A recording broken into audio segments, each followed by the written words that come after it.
I'm turning into a bug. Sometimes it's just one of you comes home and the other one's bags are packed. And there's no yelling, no throwing shit, just a soft resolution to your lowered expectations. Sometimes she'll even help you load your shit into the elevator. Sometimes you are stunned into silence when faced with the proof that you are profoundly unlovable. Sometimes prophecies are self-fulfilling. Is that what you wanted to hear? Honestly, no. I was hoping that whatever it was fixable. Really? I may be a drunken, miserable wretch over here, but I still want to believe in love, Diane. Holy fuck, does anyone have a song? Something to lift us out of this? Rebecca and I have this Christmas band thing happening. Mm-hmm. Really? Yep. Christmas black metal band? Doom metal, but yeah. It's just Doug and I, since everyone else is out of town for most of December and January. We just figured why not do a fun holiday metal thing, like a slow, down-tuned guitar and drums thing. Well, okay, that'll work. We'll never be able to understand the lyrics anyway. Do you have a name? Yeah, the Krampus. Oh, that's brilliant. Isn't it just? Figures you'd like it, Grinch. I am shocked that name wasn't already taken. Us too, but it's not. We Googled the hell out of it. I am not the fucking Grinch! Fuck you, and fuck every who down in Whoville, because me and my dog are just sick of your insipid fucking carols. Do you have any idea the way that shit echoes up the mountain? Christ, it is booming! The lights are nice, and the snow is nice, but god damn it, can't we dial down the sheer noise of it all? Man, it takes a lot of pure Christmas hatred to turn the hero into the Grinch. Not a hero as such, just sympathetic. You know, the Grinch is a derivation of the Krampus. Excuse me? Yeah, Seuss took the legend as inspiration. Furry, goblin-like character and spun it into the Grinch story. Really? Yeah. Maybe. I don't know. Sounds good, doesn't it? Plus, I sold it with the tone of confidence in my voice. Sorry, I feel like an idiot here, but what's a Krampus? It's this creature that rode with Santa on Christmas Eve and beat up kids. He punished the bad children, and Santa rewarded the good ones. It's like a demonic-looking guy with black fur, horns, long forked tongue. Oh, yeah, he was Blackbeard in my house. The pirate? Yeah? You had a pirate visit you on Christmas Eve? That, like, on land? That seems crazy. A really terrifying pirate, yeah. A monstrous, hairy pirate that beat children. Are we really going to have an argument about whose boogeyman is more ridiculous, Blackbeard, who actually murdered people, or some Grinch-looking fucker named the Krampus? Fair enough. They said his name. It called him forth from the heart of hell in the frigid north. For evil, you see, it's not flame, not fire. It's the cold in your bones, and its omens are dire. The silence that falls between lovers in bed, a heart that is broken and drunken and dead, an ache that you're unwanted, unloved, and alone, foretells his arrival, a fate to bemoan. Does it seem weird that all of us here know the story of the Krampus? Well, maybe that's because he's real. Shit, I've been a real cunt this year, so I'm guaranteed a beating tonight. Probably not. Since you hate the Krampus will see you as a kindred spirit. No, the Krampus loves Christmas. That's why he fucks up all the bad children that defile it. I love Christmas and hate kids. Maybe I'm the Krampus. Certainly have the tongue for it. Whoa! Whoa! Too far. Well, personally, I don't think it went far enough. We are not porn for you. Then consider it a Christmas bonus for a working man on Christmas Eve. That would make up for a lot of shitty childhood Christmases. Okay. I may love Christmas, but there's only so far I'll go toward helping you fill your socks with Mary. Stockings. Whatever, I know what boys do. I think we've succeeded in completely desecrating Christmas. I wouldn't say, come. Ah! There's still room for growth. We've got all night. So did Blackbeard visit you every night? Was he the captain of the SS Bad Touch? Was Blackbeard really just your name for some syphilitic sailor's shaft? All overgrown with dark, matted pubic hair? Not a lot of manscaping happening on the high seas. Okay, you may have taken that joke as far as you can go. And it's best to just leave it alone. Yeah, good plan. Better to end it on that fine bit of alliteration. Oh, yes, indeed. If you ever do another Christmas song, I think you've got your subject. Wait a minute. I got this one.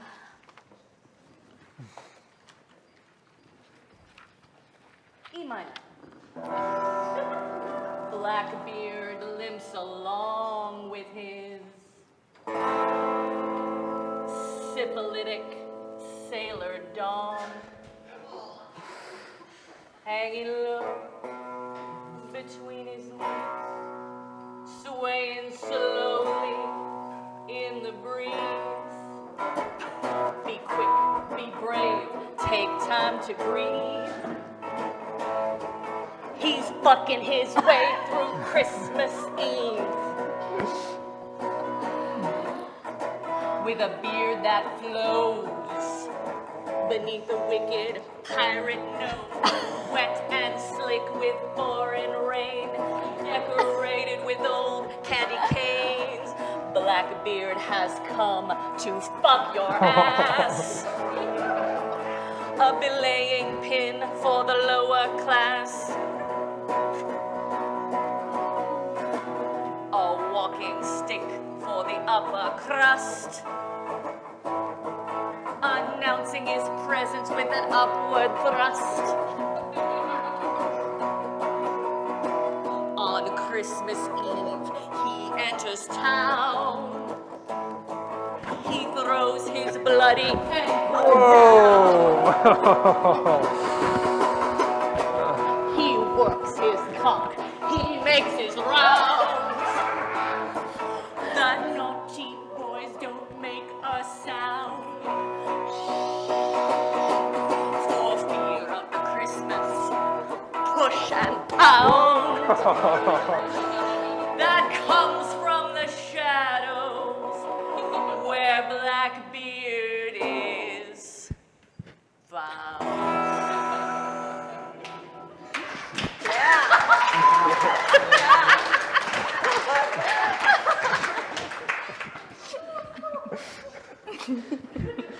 Something like that?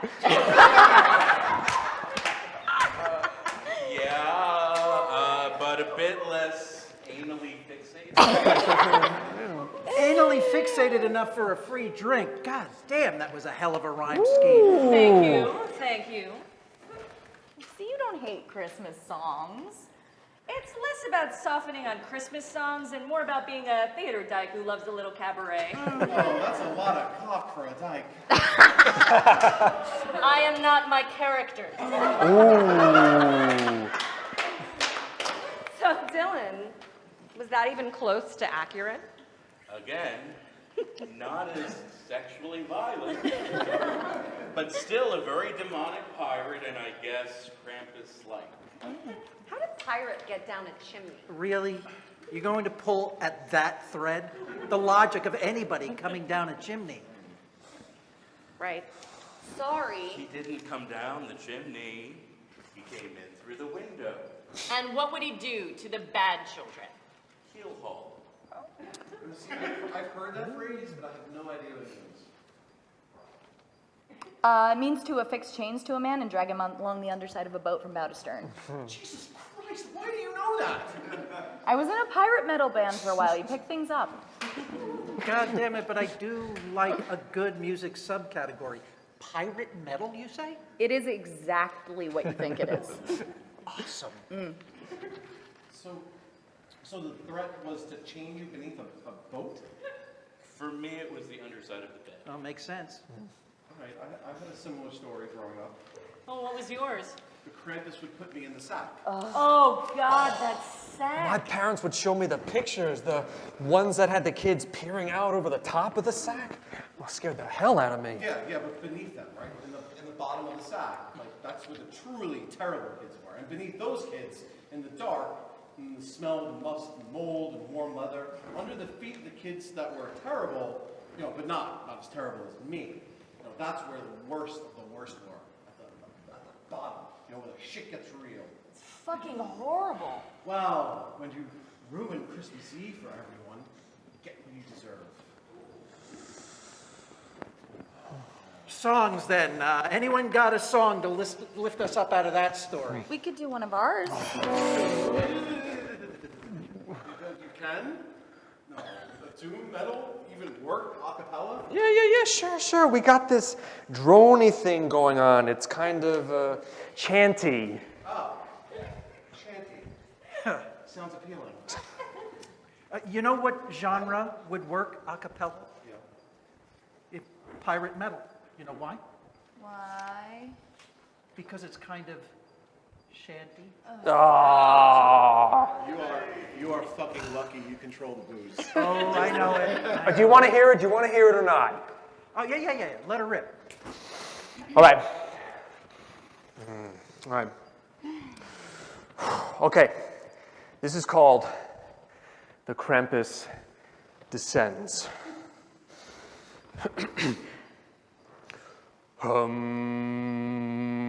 Darkest night. The moon climbs high and conquers light.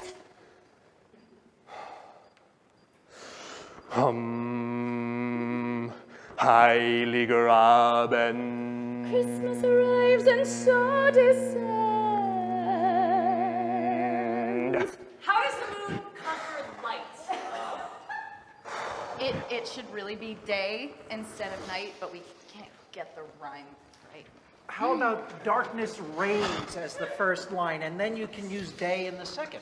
Yeah. We prefer to use true rhymes. Well, aren't we the Stephen fucking Sondheim of doom? Whoa! Too soon. Too soon. I gotta have standards, man. Otherwise, the degree in music theory is useless. Yeah, it's your standards that keep it useful. Fuck you, Eric.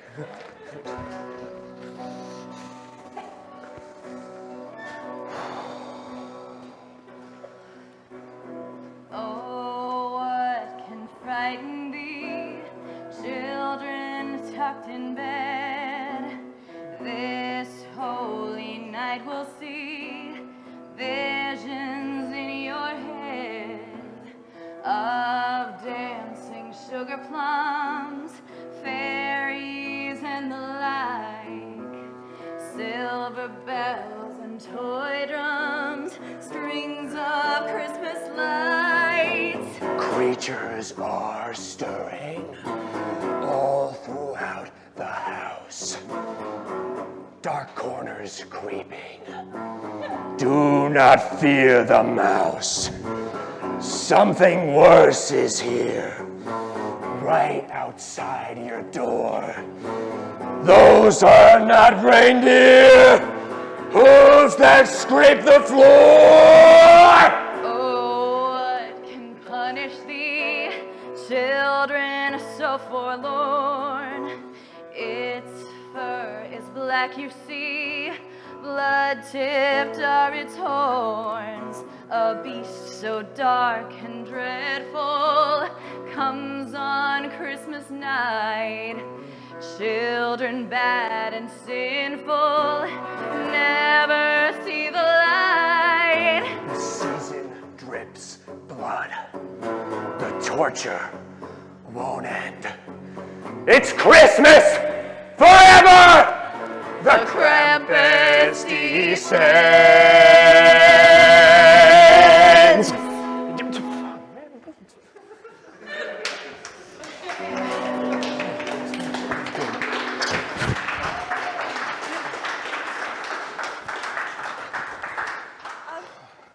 I like how it's not a novelty, you know? You've got a theme going on there. Yeah. We're not a metal band covering a standard and playing it for laughs. We're writing our own carols. Winter songs. Right. Winter songs. What's the difference? We want to make sure our Christmas songs hold on to their pagan roots. Like human sacrifices and shit? That is a hurtful stereotype. It's just, one of the ways I claimed Christmas. One of the ways I took it back. Took it back from whom?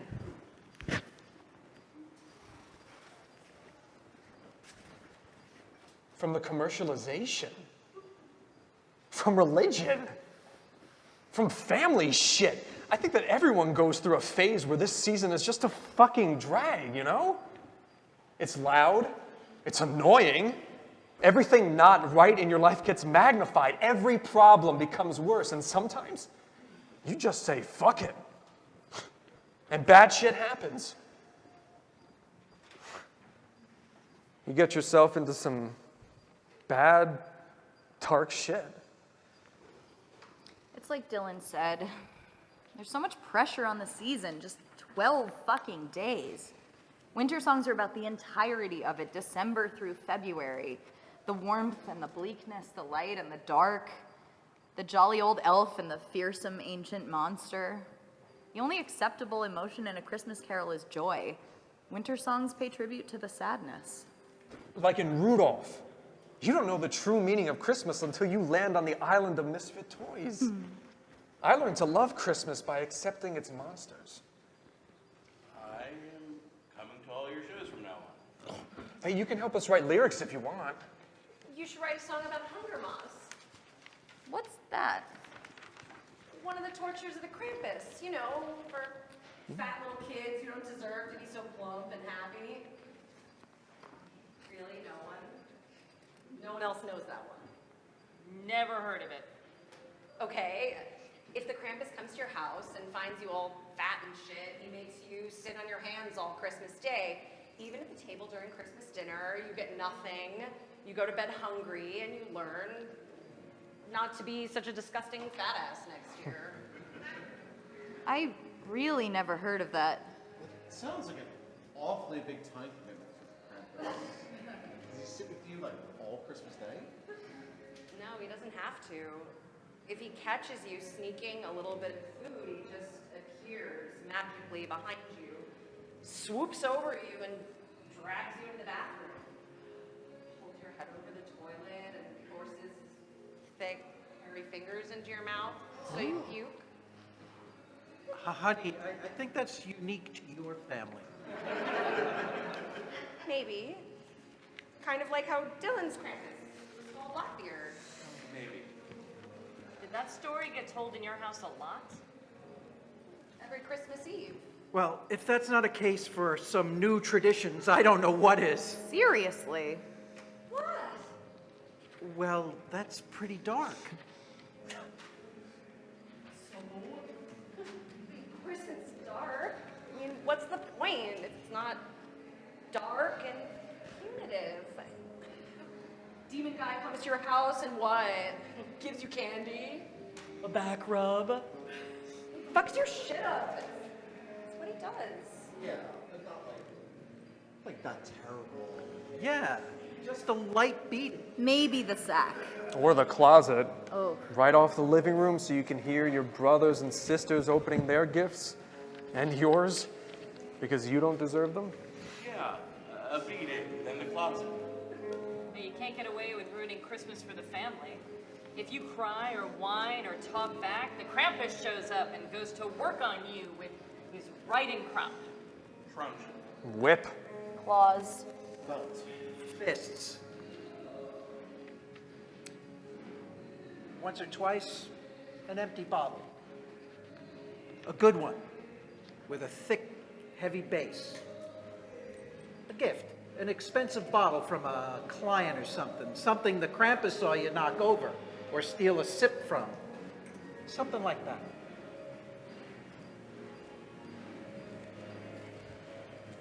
Yeah, I work Christmas Eve because, fuck, I can't find anywhere else to fit, you know? I tried going home, but that was a fool's fucking errand. Every year I'd be prepared. Expect the best, but accept the worst. You know, I couldn't get my arms to extend wide enough to accept it all. So after a while, I'd only go back the year someone died, thinking maybe that one was the catalyst. The problem? Nope. It's all of us. It's probably me too, so I started going to friends' houses, but you know, they have their own families and they can't host me every year, so I started to get passed around from friend to friend. Oh, I'll take him this year and you'll take him the next. I became the regifted man. The legend of the fruitcake, I get it now. There's a fruitcake legend? Nobody actually likes fruitcake, so the legend is they only ever made one. And it's just been passed around between people for decades. Never opened, never eaten. At best, just displayed lonely on a cake platter among the foods everyone likes better. You're not the fruitcake. Dude, you get us drunk. You're like the most important person in this group. Yeah, it's nice to have a purpose. I asked her to sit down next to me. There's nothing like a bar on Christmas Eve. A string of lights and a glass of whiskey, and no one's got a better place to be. We're here because there's no way home. Even if there was, we'd have to travel alone, because that way lies a special hell, where doom and despair and the Krampus dwell. That old house is where the sinking starts. Names are written in window frost and held within a crooked heart. Among what's familiar, you just feel lost. Memories you pick and choose through the years that are haunting you. In corners are shadows that grow over time, concealing a monster that sends chills up your spine. And he's got a list that's written in red for all the lies that you told and the tears that you shed. Shape in the doorway is all too familiar, distorted by rage, bed fangs and cheap liquor. The punishment's done, no present can soothe you, for the sickness inside turns tight like a screw. And the loathing settles there for the rest of your life. Because Christmas Eve is the Krampus's night.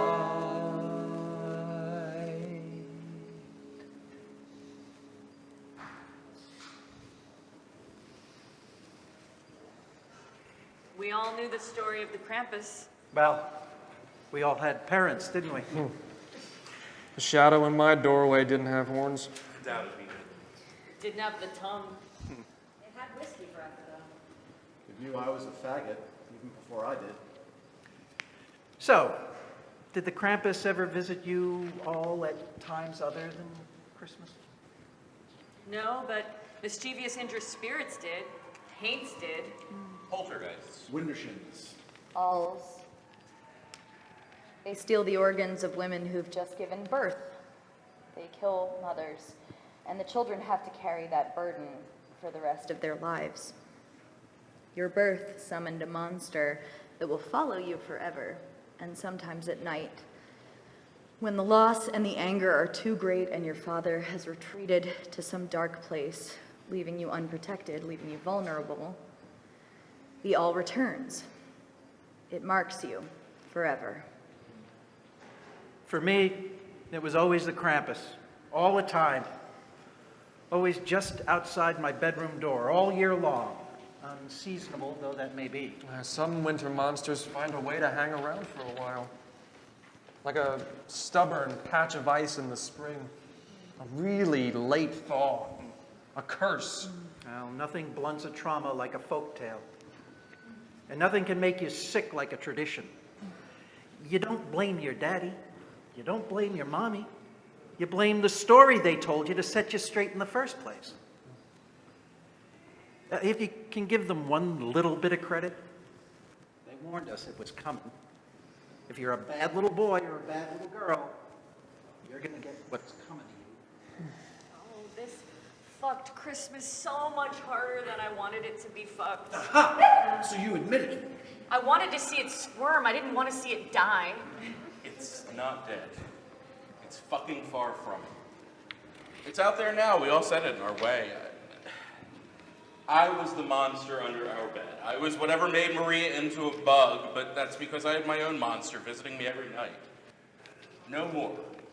Jane, you wanted a new tradition, then right here, this moment, we swear to never tell the story of the Krampus to anyone ever again.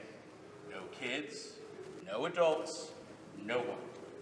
You don't pass this story down, and you sure as fucking hell don't make it real. You end the curse. You start a new tradition. You find a better goddamn story. And we make some time to meet here on Christmas Eve to relax and drink and screw around. And we wake up on Christmas morning a hell of a lot happier than our parents ever did. Raise your glasses. Fuck the Krampus. Fuck the Krampus. Why, do we have to change the name of the band? You got shows booked? One. Do the show and then change the name. To what? How about Wendigo? We could change the name to Wendigo. It's another winter beast. Oh my God, that's genius! What's a Wendigo? A demon that enters your body if you're forced to commit cannibalism. It turns you into a huge white-furred monster. Forced? I mean, how does someone get forced to eat a person? Forced. Well, let's say you're hunting with your buddy Dan, and it's winter, and you get snowed in like a cave or a cabin, and you run out of, I don't know, possum jerky or something, and, well, Dan starts looking pretty good. That's disgusting. It's Canadian. It's settled. We're Wendigo now. Fuck the Krampus. Fuck the Krampus!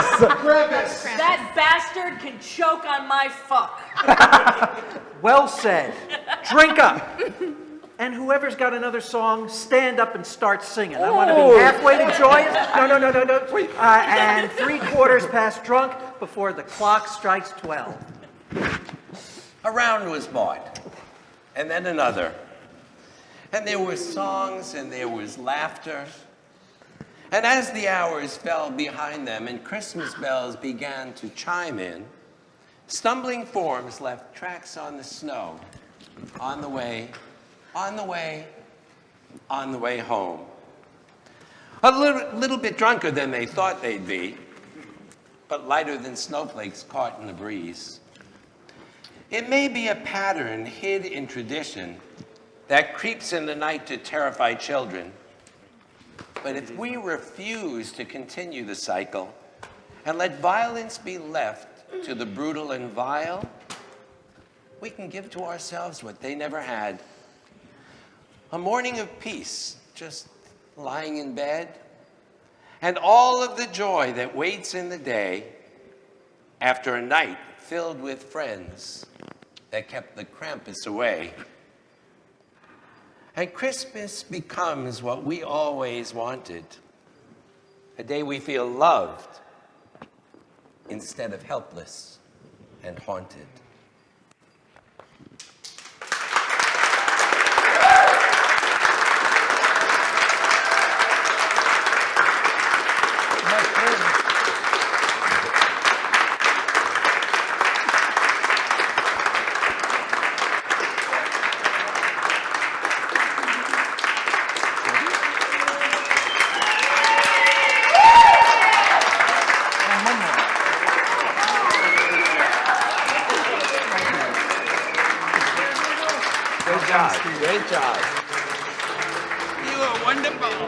Author!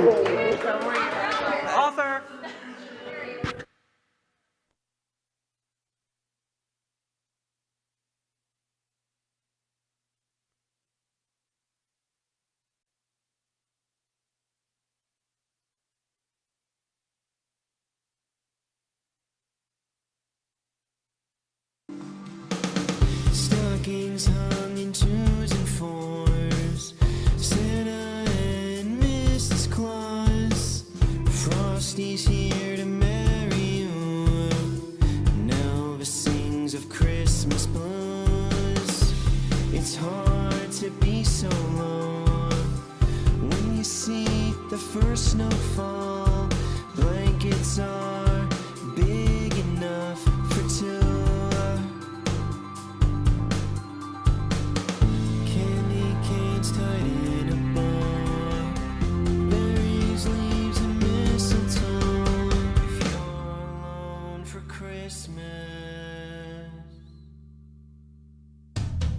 the problem is you. If no one will love you on Christmas, then no one will love you through. If no one will love you on Christmas, then no one will love you through. If no one will love you on Christmas, then no one will love you through. If no one will love you on Christmas, then no one will love you through. The unlovable underneath the mistletoe wants a kiss, but deserves only sorrow.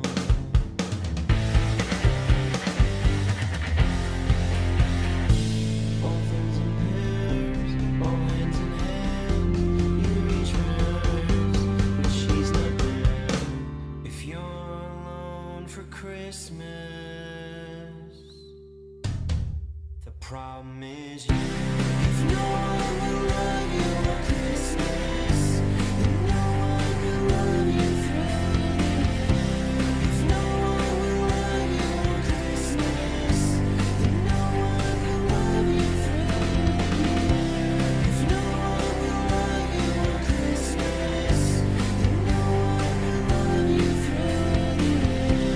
If no one will love you on Christmas, then no one will love you through.